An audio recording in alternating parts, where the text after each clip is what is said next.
Trabalho é intitulado de Estrutura de Capital, Governança Corporativa e Concentração de Propriedades, Novas Evidências das Empresas Brasileiras. Os autores sou eu, Tícia Estela Lima Sampaio, sou vinculada ao UFC, professor Vicente Crisóstomo, também vinculado ao UFC, e o professor Isaac Brandão, que ele é vinculado ao Instituto Federal de Pesquisa aqui do Ceará. Bem, a introdução desse trabalho, a gente aborda os temas questões centrais, né? Como questão-problema, a gente tem desse trabalho qual a influência da adoção da prática de governança corporativa e do nível de concentração de propriedade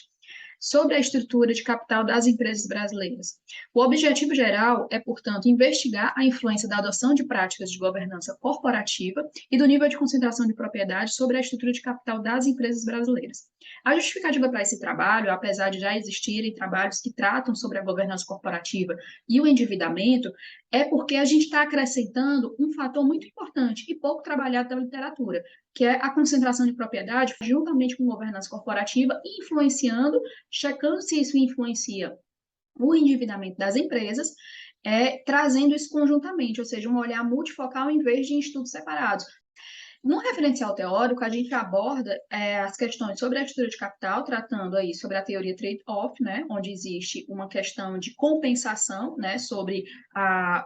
quanto vale, até que ponto vale eu estar me endividando, se eu sou recompensado por isso, e a teoria Peck-Norton, com relação aí aos níveis de assimetria de informação. E a gente faz uma relação também com a teoria da agência, puxando para a estrutura de propriedade, onde a gente aborda a questão dos aspectos mais importantes trabalhados dentro da estrutura de propriedade, que é quem é esse acionista, a identidade do acionista e o nível de concentração, ou seja, o quanto esses acionistas estão concentrados ou não, né? No outro caso, se não está concentrado, pulverizado. E fazendo esse link entre teoria da agência e estrutura de propriedade, a gente tem aí a governança corporativa, onde ela aparece com aquela função de mitigar conflitos de agência e ser um sistema de monitoramento.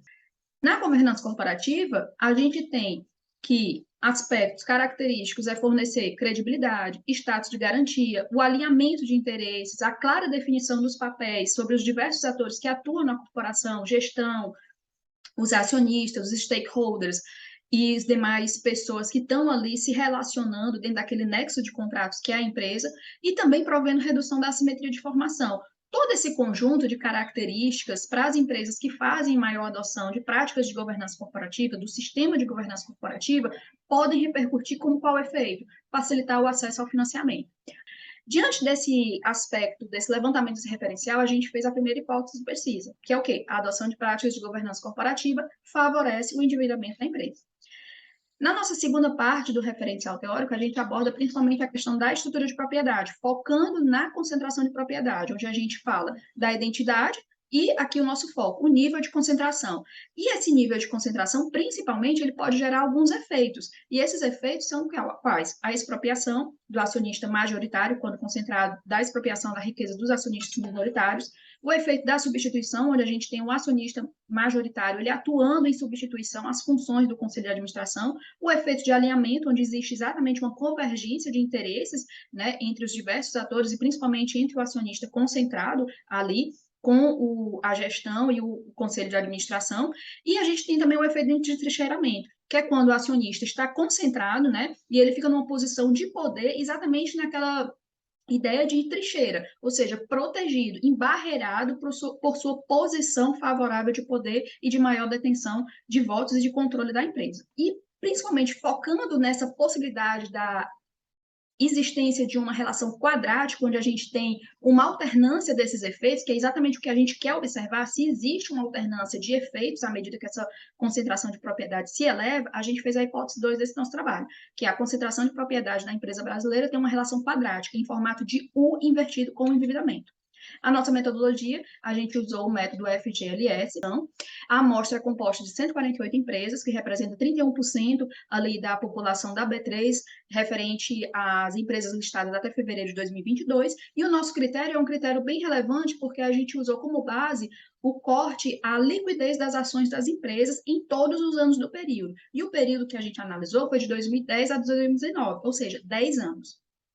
O nosso modelo, ele então tem variável dependente aqui no Y, onde a gente tem 3 variáveis dependentes que a gente foi utilizando, né, fazendo a substituição, onde a gente aborda o endividamento total, o endividamento de longo prazo e o endividamento de curto prazo, usando como framework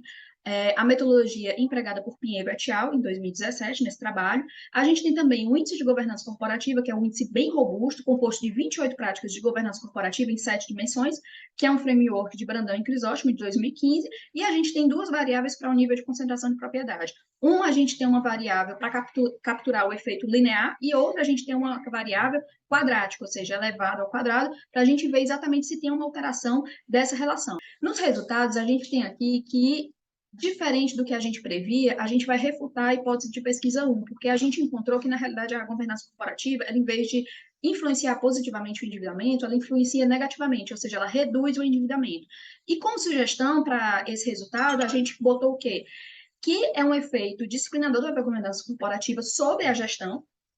e que também o financiamento, ele está servindo, esse financiamento externo, exatamente somente para ser uma complementação do que não se é conseguido pelo fluxo de caixa livre da empresa, ou seja, é um residual. Além disso, a ação do sistema de governança corporativa, ele pode estar servindo mais para salvaguardar o direito dos acionistas minoritários e dos demais stakeholders, principalmente em ambientes de alta concentração de propriedade e no conflito predominante aqui no Brasil, que é do principal, ou seja, acionistas majoritários com acionistas minoritários. Já para os resultados, para a nossa hipótese de pesquisa 2, aí a gente tem resultados interessantes. A gente não refuta a hipótese de pesquisa 2, onde realmente a gente observou uma relação quadrática em formato de U invertido, onde, primeiramente, no primeiro quadrante, a gente observa e sugere que a explicação para esse resultado seja a existência de um efeito de expropriação e entrincheiramento, quando, a partir de determinado ponto de um nível de concentração, a sucessão para o efeito do alinhamento. Porque como é que uma pessoa vai expropriar riqueza dela própria? Né? Não tem sentido. Então, acaba ocorrendo um efeito de alinhamento após determinado ponto de concentração de propriedade.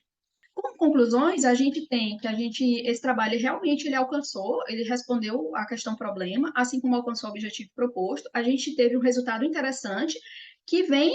se alinha com algumas pesquisas, já que encontraram que a governança corporativa ela pode influenciar negativamente o endividamento, e que a governança corporativa, como sugestão para esse resultado, ela pode estar servindo mais, sendo mais útil para exatamente mitigar os problemas dos conflitos de agência, e principalmente proteger e salvaguardar os ativos dos acionistas minoritários, principalmente nesse ambiente brasileiro de alta concentração de propriedade, e que existe uma relação quadrática, que a gente também sugere que pode ser feita até em estudos futuros, a observância, como assim se sugere na teoria trade-off do endividamento, da existência de um ponto ótimo de endividamento, a existência de um ponto ótimo de concentração de propriedade, para exatamente poder equalizar de forma harmônica os interesses tanto de acionistas majoritários como de minoritários. Eu peço quem tiver interesse que acesse os anais no CMEAD para ter mais informações, está aqui os nossos contatos.